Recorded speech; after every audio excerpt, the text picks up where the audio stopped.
What's up, everyone? Aaron Nagler here, PackersNews.com, live on Facebook. Middle of the day this time, because there's actually some news to talk about. That's right.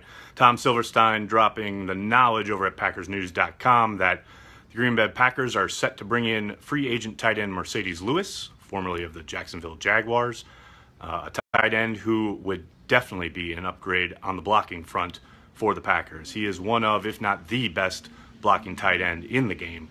And still, even at age 34, does offer something downfield in the passing game. So clearly the Packers not done tinkering with the roster, not done looking and turning over every rock that they can find, possible upgrades for talent. And I thought I'd jump on, see what Packer fans think about the possibility of adding a free agent tight end to the mix. Hello, everyone chiming in. Preston, Lance Kendricks.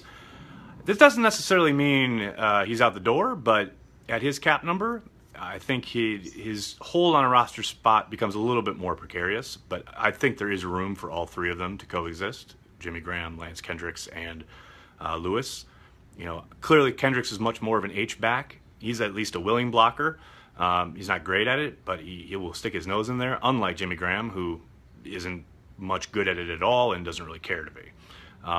Kendricks can still give you something from that H-back position, whereas Lewis is a classic inline tight end, big body, big guy who is just absolutely excellent at the point of attack in the run game. And like I said, he still does offer something in the passing game.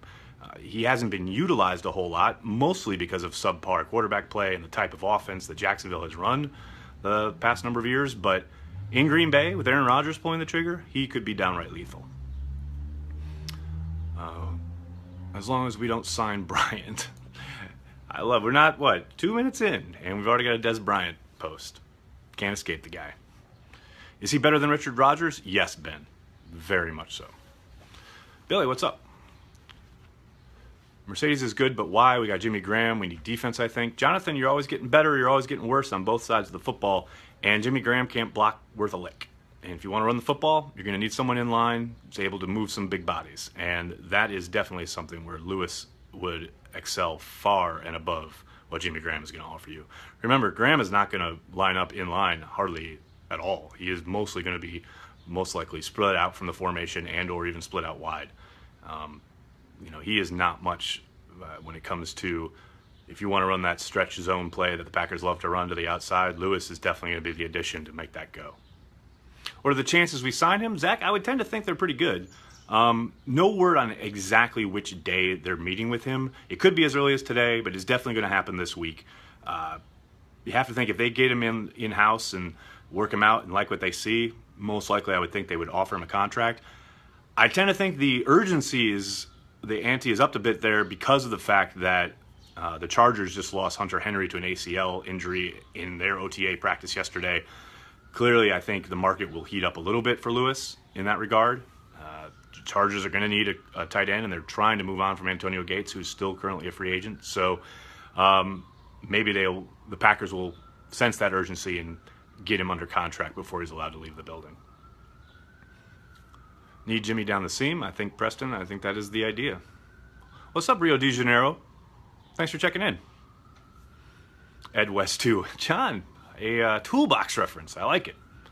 I say cut Kendricks. Danny, I'm not going to say it's not a possibility. I don't think there's any need to right now. They're at 89 players. They have a roster spot available. I would say keep him around, if for no other reason to guard against injury, but he still offers you something in the passing game. Hello from New York City, where the sirens are always going. Love the Favre book on audio. Oh, the Favre book is fantastic. Do you think if signed, Lewis gets the vet minimum? Kevin, you have to think as long as he's been out there, I can't imagine him commanding a huge contract. But like I did just say, the Chargers losing Hunter Henry, there are a couple other teams looking for a tight end. Maybe he is able to drive up his price a little bit. But I do think the financial investment wouldn't be considerable. I think they definitely could sign him. And don't forget, now any free agent that is signed does not count against the compensatory pick formula. So the Packers won't be worried about that. North Hudson, what's up, Mike? The fuzz is coming for you. Yeah, probably. Let's see. Trade Kendricks to the Chargers. Nathan, they can't say it's out of the realm of possibility. But I tend to think the Packers would know that the Chargers would be monitoring this Facebook chat, and they would know that there's a good chance he gets cut. That's a joke. I own that Favre book as well. Everyone liking the Favre book. Yeah, it's a classic. But hey, don't sleep on the Bart Starr book. That book is excellent. What about another O-line signing to help? I think they're going to roll with what they got for now. I think they really like Madison, who they picked up in the draft. I think they really like McCray. And it sure sounds like they're going to give Kyle Murphy and Jason Spriggs every chance to duke it out to be the starter at right tackle while they're waiting on Brian Bulaga. Why would they bring in Lewis when they have Kendricks? Because Lewis is a 10 times better blocker, especially in the running game. And he still offers something downfield in the passing game, still an excellent red zone weapon. I think Kendricks is a valuable piece, but Lewis is a much better player. Do you think we bring back Brooks? Andrew, it's a possibility. I did discuss that over on my solo Facebook page, not the Packers News one.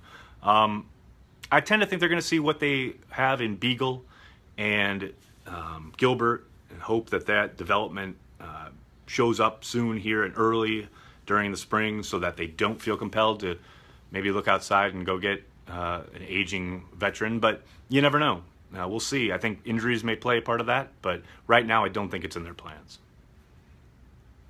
Clay to the Chargers for an 8th rounder. Get it? Because there is no 8th round. I missed the lampshade. Hey, there's a lampshade right here. It's a different one. Clay Matthews, thoughts on O-line outside linebacker depth. Walter, I'm sure you saw Michael Cohen's piece at PackersNews.com. If you didn't, make sure you check it out. It was a surprising admission. I don't think he's saying anything that anyone finds all that surprising, but to hear a veteran come out and say that just point blank publicly, it's unusual. And it's certainly not a vote of confidence for guys like Vince Beagle and Reggie Gilbert, but perhaps it gives those young guys a little extra motivation to come into camp and tear it up. But I will admit, it was a bit of a surprise to hear him speak so candidly.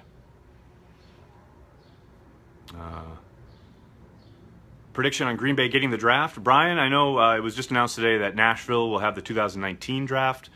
I know Canton is making a big push to hold the 100th anniversary draft in that area, the Canton area, along with the Browns. I think the Packers got the work cut out for them. They're going to have to sell the NFL on being able to host such a big event. It's only getting bigger and bigger. I know that Mark Murphy talked about this on the radio last night about the construction of a new kind of conference center or expo center may help in that regard. I do think their upcoming, starting this summer with a kickoff with their 100-year anniversary celebration, they're hoping to get some NFL people out to Green Bay to kind of sell them on the idea, like, look, we can hold these big events. And how that comes off is, I think, will go a long way to swaying the league's thinking as far as whether or not to put the draft in Green Bay. I think it's a great idea. I think Green Bay could totally handle it. I think they'd be excellent. I think it'd be a ton of fun, rich in history. I think it'd be great. But the NFL, they always want bigger and better. Who knows if Green Bay's in their plans? Jess from Los Angeles, what's up? I'll take one or two more, folks, and I gotta jump for. How do you think St. Brown will pan out? Who do you think?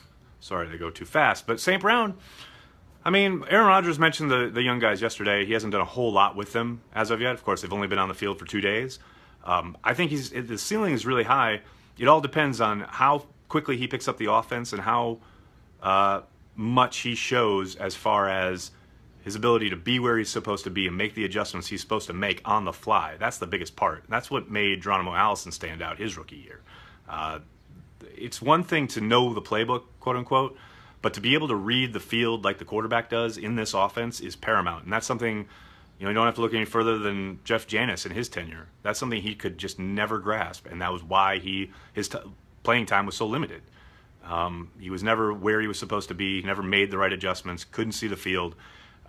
The guys that can do that and do it quickly and show they're going to be where they're supposed to be and make the route adjustments they're supposed to make, those are the ones that are going to be given continual opportunities, and Rodgers is going to throw them the football. So we're going to have to let that play out through this spring. I think we won't really know much as far as who's making a move from the young wide receivers until they get into pads and we see them on the field this August. I'm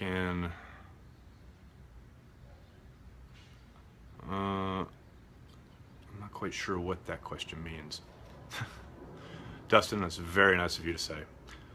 Raji at Edge, there you go, Nathan. All right, we got a Raji mention in, which means it's time for me to jump. Thanks so much, everybody. Make sure you check Tom's piece out at PackersNews.com. It's got all the latest on the Packers bringing in Mercedes Lewis this week for a visit. Got tons of other content up from yesterday's open OTAs. Obviously, OTAs continue on. We are just not privy to them for the rest of the week, but that doesn't mean we won't have tons of content up for you. Make sure you're checking PackersNews.com for all the latest. Barring any breaking news overnight, I'll talk to you guys tomorrow. Thanks a lot, everyone.